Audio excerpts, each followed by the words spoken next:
Hello, I'm Karen Jefford, and this is the 7+1 Framework Series.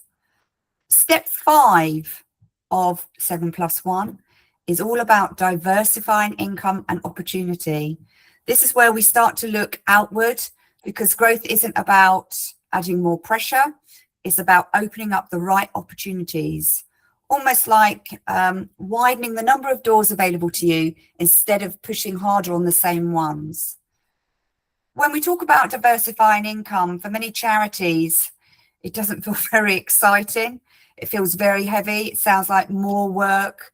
And so for this particular step, we don't want it to be like another expectation or another thing to figure out, because you're already limited with time and already stretched teams.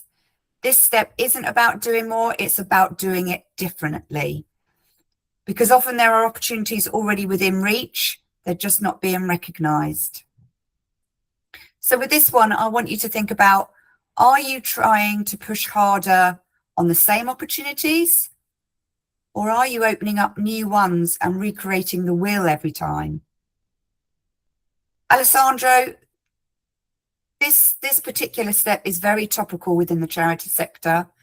You know, where we all used to rely on grants and foundations, some of those are disbanding, some aren't giving as much money as they used to, and we're all chasing the same pots of funding. So more than ever now, charities are having to think a little bit differently. They're having to look at other ways that they can get income in, not from the traditional fundraising events or your grants and foundations. So there's a shift from what used to be very transactional to collaborative thinking now. Alessandro, what kind of changes do you think organizations need to be looking at that to be able to diversify income? Yes. So even this one, despite I'm not gonna contribute in this step compared to number 1, number 2, and number 4, I'm sharing a very personal point of view, unusual, but is something that helped me a lot. So it's more a practical experience rather than a theoretical one. So in order to build a collaborative thinking, and now I'm thinking from a more psychological point of view, how can I borrow from a psychological point of view in order to think about the diversification? So for me, diversification, as you said, is not about adding activities. It's more about deconstructing your existing ones.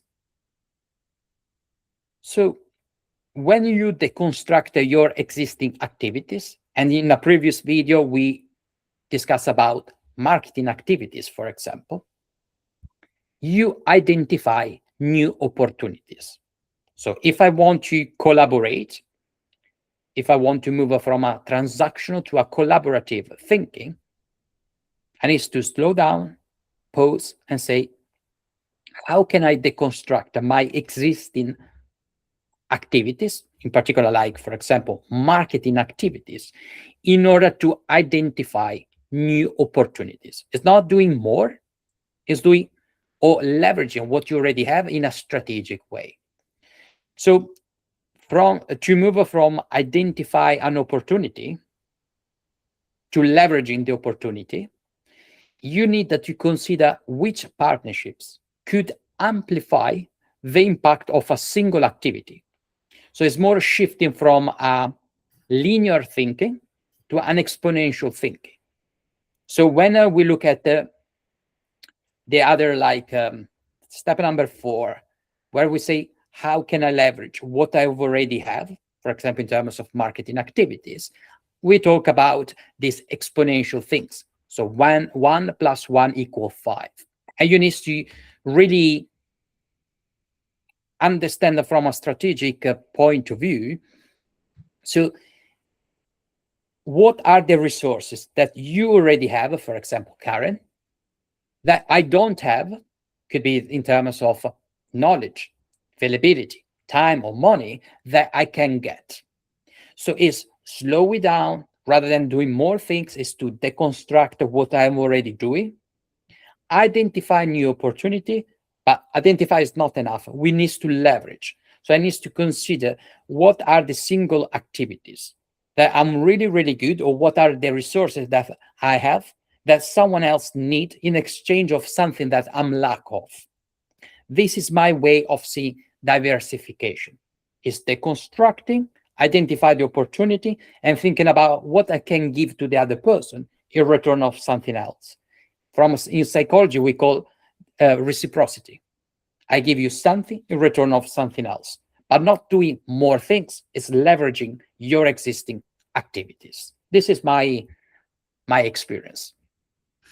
I think what I'd nicely like to bring back to the table here is the whole reason why we put together the framework. You know, impact doesn't come from one thing, it comes from lots of things. So, you know, step 4, the previous one, was absolutely about leveraging what you already have in hand.